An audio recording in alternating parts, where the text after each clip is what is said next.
신앙이 좋고 인격이 고상하고 성품이 온순하다 해도 항상 좋은 인간관계를 유지하기 쉽지 않습니다. 성경에서 바나바와 바울의 경우를 들어보겠습니다. 바나바가 이 바울보다 앞선 신앙인입니다. 그래서 그때 이 사울이었죠. 사울이 회심한 것을 아무도 믿어주지 않을 때 그를 찾아가서 안디옥으로 데리고 갔습니다. 거기서 바나바가 이 사울, 나중에 이름이 바뀌어진 바울을 데리고 함께 가르치는 일을 했습니다. 선교 여행도 같이 다녔습니다. 이렇게 믿음 안에서 서로 막역했던 두 사람이 심히 다투어서 갈라서게 되었습니다. 그 핵심에는 마가, 요한, 마가 복음을 쓴 마가가 있습니다. 마가는 바울과 바나바 사이에서 1차 선교 여행을 떠날 때 동행했지만 여행이 너무 힘들자 중간에 포기하고 예루살렘으로 돌아온 사람입니다. 이제 바울과 바나바가 2차 선교 여행을 떠나려고 할 때 두 사람 사이에 견해 차이가 생겼습니다. 바울은 마가를 다시 데려가기를 거부했고 바나바는 한 번 더 기회를 주어서 마가를 데려가기를 원했습니다. 같은 선교팀으로 이 마가를 받아주냐 받아주지 않느냐 사이에는 이런 다툼에 제가 생각하기에 이런 것들이 있었지 않나 싶습니다. 먼저 두 사람의 성격 차이인 것 같습니다. 바나바는 성경이 증거해 주듯이 성품이 착하고 다른 사람에 대해 너그러운 사람이었습니다. 반면에 바울은 초창기 개혁가 또는 혁명가가 그러하듯이 성격이 강하고 직선적이고 타협할 줄 모르는 사람입니다. 바나바는 거기에다가 마가가 자기 조카이기도 하였습니다. 어찌되었든 두 사람은 마가를 선교여행에 데려가는 걸 놓고 심히 다투었고 갈라서게 되었습니다. 성경 잠깐 보시겠습니까? 사도행전 15장입니다. 사도행전 15장 36절부터 41절을 제가 봉독합니다. 며칠 후에 바울이 바나바더러 말하되 우리가 주의 말씀을 전한 각 성으로 다시 가서 형제들이 어떠한가 방문하자 하고 바나바는 마가라는 요한도 데리고 가고자 하나 바울은 밤빌리아에서 자기들을 떠나 함께 일하러 가지 아니한 자를 데리고 가는 것이 옳지 않다 하여 서로 심히 다투어 피차 갈라서니 바나바는 마가를 데리고 배 타고 구브로로 가고 바울은 실라를 택한 후에 형제들에게 주의 은혜에 부탁함을 받고 떠나 수리아와 길리기아로 다니며 교회들을 견고하게 하니라. 초대교회 대표적인 두 지도자입니다. 바나바와 바울. 성품, 복음 사역에 있어서 협력하는 일에 오고 오는 교회 역사에 이름이 나고 본이 되는 두 사람이 다투되 그것도 심히 다투어서 사역을 같이 못해서 나누어서 떨어져 사역하게 되었습니다. 어떻게 그럴 수 있을까가 아닙니다. 성경이 이렇게 기록해 놓았듯이 그럴 수 있습니다. 누구나 그럴 수 있습니다. 그 누구나 속에는 저도 여러분도 포함됩니다. 누구도 자신할 수 없는 것이 인간관계입니다. 두 번째, 인간관계의 특징은 나빠질 수 있는 대상이 다양하다는 데 있습니다. 사람 사는데 관계가 있습니다. 그 관계가 학교 친구 사이일 수 있고 선생님과 학생 사이일 수 있고 직장의 동료일 수 있고 교회 구역 식구 또는 같이 섬기는 기관의 봉사자일 수 있고 찬양대, 주일학교 교사, 전도회원, 동역자. 교회 동역자도 쉽지 않습니다. 교인들과의 관계는 좋은데 동역자도 사실 쉽지 않습니다. 그럴 사이 있습니다. 옆집 사는 이웃 사이일 수도 있고 가정에서 부모와 자녀 사이, 형제 자매 사이, 그리고 특별히 부부 사이일 수도 있습니다. 그런데 만약에 가정에서 관계가 나빠지면 이때는 원수가 아니라 왼수가 같이 집에 사는 격이 됩니다. 가끔 보는 사이도 아니고 피할 수 있는 사이가 아닌 게 가족관계 아닙니까? 매일 보아야 하는 사이에서 관계가 나빠지면 사는 게 피곤해집니다. 더군다나 믿는 가정에서 관계가 나빠지면 가정예배 드리기 어렵습니다. 실컷 큰 소리치고 소리내고 싸우고 나서 고마워라 임마누엘, 예수만 섬기는 우리 집, 이 찬송 어떻게 부릅니까? 웬만큼 뻔뻔하지 않고는 이 찬송은 조용히 피해갑니다. 이때 그저 부를 수 있는 찬송은 괴로운 인생길 가는 몸이 평안히 쉴 곳 아주 없네. 걱정과 고생이 어디는 없으리 돌아갈 내 고향 하늘나라입니다. 479장입니다. 그러면 다음으로 왜 오랫동안 공들여 쌓은 좋은 인간관계를 계속 유지하기 어려울까요? 무엇보다 상대방과의 비교 때문입니다. 나와 비슷한 사람이 나보다 잘 되는 것을 볼 때에, 아니 나보다 못했던 사람이 갑자기 나보다 훨씬 잘하고 다른 사람들로부터 인정받는 걸 볼 때에 부글부글 끓어오릅니다. 화가 나고 질투가 나서 견딜 수가 없습니다. 이스라엘의 처당 사울이 바로 이런 모습을 잘 보여주고 있습니다. 사울이 블레셋과의 전쟁에 승리한 후 백성들로부터 들었던 소리는 사울이 죽인 자는 천천히요 다윗은 만만이로다 였습니다. 이 소리를 듣고 사울은 불쾌하고 심히 노했다라고 기록되어 있습니다. 이후로부터 사울의 남은 죽을 때까지의 인생은 다윗에 대한 질투에 사로잡혀 사는 인생이었습니다. 성경 외에 나와 남과의 비교에 대해서 적어놓은 글이 있어서 몇 자 다시 읊어보겠습니다. 제목, 남과 나.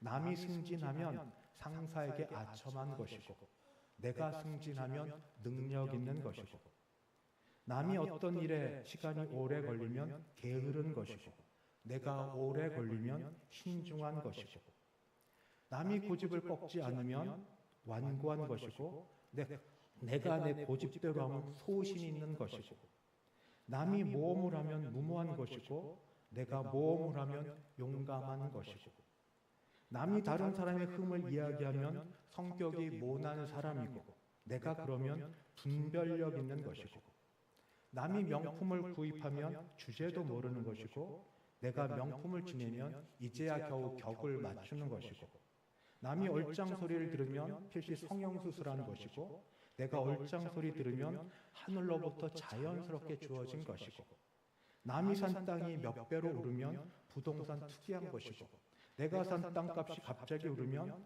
하나님의 특별한 은혜가 지금에야 나타난 것이고 도무지 반응이 없으셔서 너무 실체적입니다. 그러면 이렇게 남과 비교함으로 자신도 힘들고 남도 힘들게 하는 걸 어떻게 이길 수 있을까요? 창조주 하나님, 하나님의 창조하심을 인정하는 것으로부터 우리가 이길 수 있습니다. 하나님께서 각 인간을 다양하게 창조하셨다는 것을 인정할 때 우리는 비교의 덫으로부터 벗어날 수 있습니다. 하나님이 그 사람을 나와 다르게 창조하셨습니다. 주신 능력도 다릅니다. 5달란트 받은 사람도 있고 2달란트, 1달란트 받은 사람도 있습니다. 똑같이 예수를 믿어도 소명에 따라 가는 길이 얼마든지 다를 수 있습니다. 예수님의 제자로 똑같이 예수님을 쫓았던 베드로와 요한의 길은 달랐습니다. 예수를 믿고 부활하신 주님을 만났어도 그리고 주님으로부터 용서를 받았어도 이 베드로의 마지막 질문은 비교 가운데 질투가 들어가 있었다. 그렇게 여겨집니다. 요한복음 21장 18절부터 제가 읽으면 이렇게 됩니다. 예수님이 베드로에게 하신 말씀입니다. 내가 진실로 진실로 네게 이르노니 내가 젊어서는 스스로 띠띠고 원하는 곳으로 다녔거니와 늙어서는 내 팔을 벌리리니 남이 내게 띠띠우고 원하지 아니한 곳으로 데려가리라. 이 말씀을 하시면 베드로가 어떠한 죽음으로 하나님께 영광을 돌릴 것을 가리키시니라. 이 말씀을 하시고 베드로에게 이르시되 나를 따르라 하시니 베드로가 돌이켜 예수께서 사랑하시는 그 제자가 따르는 것을 보니 그는 만찬석에서 예수의 품에 의지하여 주님을 파는 자가 누구오니까 묻던 자더라. 이에 베드로가 그를 보고 예수께 여짜오되 주님 이 사람은 어떻게 되겠사옵나이까? 예수께서 이르시되 내가 올 때까지 그를 머물게 할지라도 네게 무슨 상관이냐? 너는 나를 따르라 하시더라. 남이 나와 다르게 창조되었다는 것을 인정할 때에 그때 비교의 덫으로부터 우리는 자유롭게 됩니다. 마음으로부터 짓는 이 죄로부터 벗어나게 해줍니다. 인간관계가 나빠지게 하는 처음 시작 틀을 멈추게 만듭니다. 하나님이 창조하시되 다르게, 다양하게 하나님의 뜻대로 창조하셨습니다. 저분은 나와 다르고 나는 저 다른 사람과 다릅니다. 인간관계를 해치는 두 번째 요인은 쉽게 하는 판단, 함부로 하는 말에 있습니다. 욥에게 세 친구가 있었습니다. 욥의 자식과 욥이 자식과 재물을 다 잃고 부인도 떠나고 그 몸에 병이 들어 괴로워하고 있을 때 절친한 친구 셋이 찾아왔습니다. 그러나 그들이 욥에게 해주었던 말은 결코 위로가 아니었습니다. 오히려 너의 지금 모습을 보니 너는 죄 지은 그 결과야. 남들이 모르는 죄의 결과가 이렇게 나타났지 하고 상처 주는 말뿐이었습니다. 문제는 그들의 판단이 옳았냐 하는 겁니다. 그들이 옳았습니까? 성경에 그들이 잘 판단했다고 말하고 있습니까? 아닙니다. 하나님이 마지막에 나타나셔서 그들은 자신들의 판단 잘못한 것에 죄에 대하여 번제를 드려야 했습니다. 그리고 욥은 그들을 위해 중보 기도를 드렸습니다. 우리는 굉장히 조심스럽게 말씀드리지만 실제로 자주 넘어지는 지점이 있습니다. 남의 한두 번의 말, 행동을 놓고 판단을 너무 쉽게 해버립니다. 거기에 지금 현재 나와의 관계가 미묘하거나 안 좋으면 정죄까지 하려는 못된 성질을 가지고 있습니다. 우리는 이런 못된 성질에 또 유혹을 받을 때 어떻게 하면 좋겠습니까? 어떻게 하면 이 잘못된 유혹으로부터 벗어날 수 있겠습니까? 저는 저에게 묻는 말, 그리고 여러분에게도 권하는 말, 15년 전에도 드렸던 그 말, 종종 드렸던 그 말을 지금도 다시 드리고 싶습니다. 너는 그 사람에 대해서 얼마나 잘 알아? 정말 그 사람을 얼마나 잘 알아? 그 사람의 속사정, 말 못할 모든 것까지 다 속속들이 하나님처럼 꿰뚫어 볼 수 있어? 그 사람이 왜 그런 말과 행동을 했는지 그 사람의 입장에 서보려고 노력이나 해봤어? 하는 것을 저에게 늘 던지려고 애쓰고 있고 실수하고 넘어집니다만, 그리고 지금 우리 모두에게도 같이 드리고 싶습니다. 더군다나 성경은 다음과 같이 말씀해주고 있습니다. 야고보서 4장 11절 12절에 형제들아 서로 비방하지 말라. 형제를 비방하는 자나 형제를 판단하는 자는 곧 율법을 비방하고 율법을 판단하는 것이라. 내가 만일 율법을 판단하면 율법의 준행자가 아니라 재판관이로다. 입법자와 재판관은 오직 한 분이시니 능히 구원하기도 하시고 멸하기도 하시느니라. 너는 누구이기에 이웃을 판단하느냐? 저는 두렵습니다. 정말로 함부로 판단하다가 두렵습니다. 이거 그때 하지 않은 이야기인데 지금은 어머니가 노쇠하셔서 잘 못하는데 월요일날 어머니 찾아가면 맨날 기독교 방송 틀어놓고 계시고 그 다음에 하시는 게 설교 듣고 나서 어느 목사님 설교가 좋고 뭐고 이렇게 얘기합니다. 들을 때 기분이 안 좋아요. 나도 목사인데 그만큼 큰 교회는 아니지만, 그래서 제가 알고 있는 지식을 다 동원해서 어머니 몰라서 그렇지 저 목사님이요 이런 문제 저런 문제 있어요. 깎아내리는 걸 은근히 했었습니다. 결과가 뭔지 아세요? 저한테 안 좋았어요. 그분이 나하고 아무 관계도 없는데 저한테 안 좋았어요. 그러자 그 다음부터는 제가 안 좋은 일이 들렸어도 뭐 목사님뿐만 아니라 누구든지 알아도 아무 소리 안 하려고 합니다. 에이 그냥 그러고 안 하려고 합니다. 저는 그게 나쁘지 않다고 여깁니다. 판단은 우리에게 속한 게 아닙니다. 판단은 하나님께 속한 것입니다. 남을 쉽게 판단하지 맙시다. 거기에 정죄까지 하지 맙시다. 우리가 할 일이 아닙니다. 또한 판단할 수가 있습니다. 판단이 되어지는 걸 어떻게 합니까? 가만히 있어도. 근데 거기서 멈춰야 되는데 판단한 것을 가지고 이 사람 저 사람에게 말로 전하지 맙시다. 말하는 사람은 그냥 하는 말일지 몰라도 나중에 돌고 돌아 마지막 듣는 당사자에게는 비수처럼 가슴에 꽂히는 말들일 수 있습니다. 함부로 판단하고 쉽게 말하기보다는 오히려 이해하려고 노력하고 할 수 있으면 격려해 주는 말을 하여야 하겠습니다. 안팎으로 눌리는 일이 많은 이 세상에서 믿는 사람끼리라도 힘을 북돋아주는 말을 하여야 하지 않겠습니까? 그럴 수도 있지요. 라는 말을 들을 때에 이해받았다 하는 느낌을 받습니다. 가능성이 있습니다. 더 잘할 수 있을 거예요. 라는 말을 들을 때 다시 한번 해봐야겠다 하는 그런 소망, 용기가 생깁니다. 기도해 드릴게요 하는 말을 들으면 왠지 믿음직하게 의지하게 됩니다. 우리가 과거에 쉽게 판단하고 함부로 말했다라면 이제부터는 판단은 하나님께 맡기고 그저 남을 인정해주는 말을 하는 사람들로 바뀌기를 바랍니다.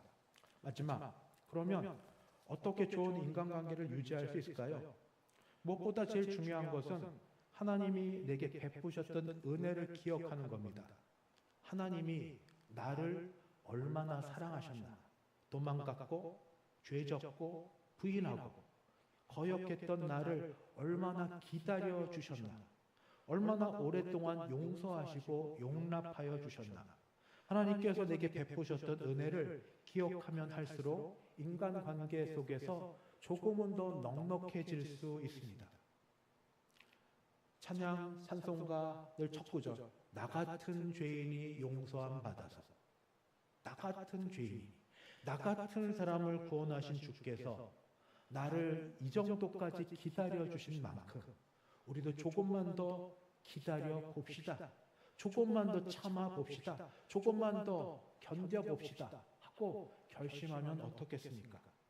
또 다른 하나는 그 사람을 위해서 진심으로 기도하는 겁니다. 제가 대학교, 신학대학, 총신대학 다닐 때 친구 한 사람이 있었습니다. 차분한 저에 비해서 덜렁덜렁 거렸고 공부만 좋아했던 저에 비해서 놀기만 좋아했습니다. 물론 친구가 옆에서 없어서 하는 말입니다. 근데 확실히 노래만큼은 저보다 잘했던 친구입니다. 또 같이 놀러 몰려다닌 친구들도 저의 분위기와는 다른 그런 친구였습니다. 그래도 만나면 이상한 친하면서도 약간의 경쟁 관계, 젊은 사람들 사이에는 은근한 경쟁의식도 있는 그런 사이였습니다. 근데 어느 날 그 친구가 저더러 잘 친하지도 않는데 거기도 같은 조가예요. 한자는 다르고 본이 다른데 삼각산에 기도원 가자고 합니다. 또 괜히 그런 건 지기는 싫어서 지금 기도 열심히 하는 친구인데 나도 하는 척하고 싶어서 같이 갔습니다. 그리고 기왕 갔으니 밤에 그래도 영역 있는 기도하려면 산에 높이 올라가야 하나님과 가까워지겠다 이런 생각에 최대한 정상까지 올라갔습니다. 그리고 각각 자리를 정하고 떨어져 앉아서 기도하기 시작했습니다. 그 친구는 계속 기도하던 친구였고 저는 그냥 지금도 이렇게 소리 막 크게 내서 하는 게 아니니까 발성하고 호흡하고 해서 목의 성대가 쉽게 상했습니다. 거기까지 왔는데 소리를 안 지를 수는 없고 해서 소리 질러 기도하다 보니까 목도 쉬고 지쳐서 그래도 조용히 하는 기도로 바꾸어서 기도하고 있었습니다. 근데 그렇게 하고 있다 보니까 저하고 조금 떨어진 곳에 있던 그 친구가 기도하는 소리가 들렸습니다. 마침 들렸는데 그때 그 친구가 기도하던 게 저를 위해 기도하고 있었습니다. 되게 알죠? 의식적으로 의도적으로 그렇게 기도하는 거. 근데 그게 아니었습니다. 그 친구는 정말로 저를 위해 기도하고 있던 그 순간이었습니다. 저는 그 친구의 기도할 거라 생각도 하지 못했는데 자기 기도하는 중에 잊지 않고 저의 이름을 불러가며 기도하는 그 기도 소리를 제가 들었던 겁니다. 옆에 있으니까 들어보라고. 우리 그런 거 종종 합니다. 종종 하는데 그렇게 하는 기도가 아닙니다. 의식적인 기도가 아니었습니다. 진심에서 우러나온 간절한 기도였습니다. 그때부터 그 친구에 대해서 제 마음은 늘 열렸습니다. 지금도 열려 있습니다. 작은 교회에서 그 친구도 있고 자주는 아닌데 혹시 우리의 부교육자들 계시면 친구 그 어린이집 차 운전해갖고 와서 같이 밥 한 끼 먹고 갑니다. 정치 성향차하고 너무 다르고요. 뭐든지 다릅니다. 그러면 어때요? 그러면 어때요? 너무 달라. 그러면 어때요? 한번 이렇게 마음이 열려서 기도해주는 그런 친구를 제가 만났습니다. 기도가 경쟁을 이겼습니다. 기도가 시기와 질투도 함께 묻어버렸습니다. 우리가 진심으로 남을 위하여 기도할 때 우리 사이에 좋은 인간관계가 생깁니다. 왜? 왜 나만 잘 돼야 할까요? 같이 잘 되는 방법은 없겠습니까? 왜 나만 인정받아야 합니까? 자기 자리에서 같이 인정받을 수는 없습니까? 내 이웃을 내 몸처럼 사랑하라 하신 주의 말씀을 따라 내 형제 성공하기를, 내가 성공하기를 바라는 만큼 같이 바라고 그것을 위하여 진심으로 기도하면 어떻겠습니까? 말씀을 맺도록 하겠습니다. 지금 원고가 정말 그때 그 원고입니다. 상황 따라 했으면 지금 뭔가 의식하고 한다고 할 터인데 그런 게 아닙니다. 그런데 여전히 이렇게 하고 싶습니다. 남 전도하기 전에 우리의 자존감이 회복되기를 원합니다. 다른 사람 데려와서 교회 앉히기 전에 관계가 잘 되었으면 좋겠습니다. 그래야 되니까요. 우리는 인간관계가 그리 쉽지 않은 걸 인정합니다. 누구에게나 그러고 어느 관계에서나 인간관계는 쉽게 벌어질 수 있습니다. 쌓기는 되게 어려운데 무너지는 건 순간이더라고요. 인간관계를 해치는 요인은 남과의 비교에 있습니다. 비교의 덫으로부터 벗어나는 길은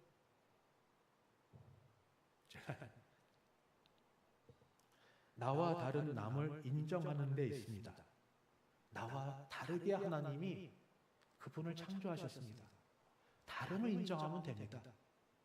그거 갖고 뭐 시기에 질투합니까? 다르게 지으셨으니 다르게 영광을 거두시겠죠. 인간관계를 해치는 또 다른 요인은 쉽게 남을 판단하며 하는 말에 있습니다. 함부로 판단하고 말을 쉽게 하지 않도록 노력해야 합니다. 판단은 하나님께 속한 것입니다. 하나님의 영역을 넘어설 때 하나님은 기뻐하지 않으실 것입니다. 말은 특별히 조심하되 특별히 하려고 애쓸 때 세워주는 말 그렇게 하도록 우리 훈련해야 합니다. 그러면 어떻게 좋은 인간관계를 유지할까요? 하나님께서 나를 사랑하셨던 그 은혜를 늘 잊지 않도록 노력해야 됩니다. 늘 하나님 앞에 내가 돌아서야 됩니다. 다른 사람 보기 전에 나를 봐야 됩니다. 그리고 남 잘 되기를, 정말로 남 잘 되기를 진심으로 바라고 기도해야 하겠습니다. 그리하여 아름다운 인간관계 맺는 걸 보고 세상 사람들이, 교회에서 사람들이 어떻게 저렇게 사랑하는가를 보고 우리를 참 그리스도인이라고, 그리스도의 제자라고, 예수의 제자라고 불러주기를 바랍니다.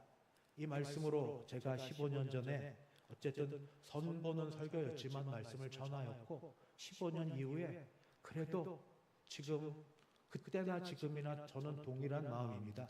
여기에 조금 더 들어가야 될 건 있는데 다음에 같이 말씀을 더하여 하도록 하겠고, 이렇게 이 마음을 갖고 주 앞에 나아가면 하나님 우리를 고치시고 하나님 우리를 회복시키시고 우리를 세워가 주실 줄 믿습니다.